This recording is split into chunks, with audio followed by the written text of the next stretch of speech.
లఘుచర్లలో ఆ ఈరియా నాయక్ ఏం పాపం చేసిండు? మహబూబ్ నగర్ ఒకప్పుడు వలసలు పోయినటువంటి జిల్లా.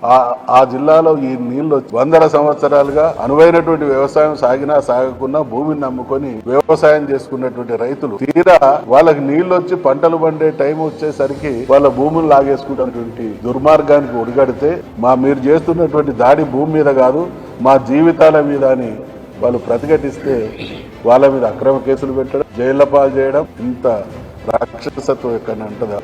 నేను జైలుకు పెట్టిన కాబట్టి చాలా మంది జైళ్లకు పంపాలనేటువంటి మానసిక రుగ్మత ఉన్నట్టు కనబడతా ఉంది. ప్రతి దానికి హరీష్ రావుని జైలు ఎత్తాం, కేటీఆర్ని జైలు ఎత్తాం, కేసీఆర్ని జైలు ఎత్తాం, ప్రశ్నిస్తే జైలు ఎత్తాం, సోషల్ మీడియాలో కామెంట్స్ పెడితే జైలు ఎత్తాం, మేము హైడ్రాతో కూల్ చేస్తాం, దాన్ని అడ్డగిస్తే జైలు వేస్తాం, లేదా ఆడపిల్లలకు ఫుడ్ పాయిజనింగ్ అయినా ఈరియా నాయక్ లాంటి వాళ్ళు హాస్పిటల్కి పోయినా వాళ్ళని పరామర్శించడానికి పోతే కూడా జైలు ఎత్తాం.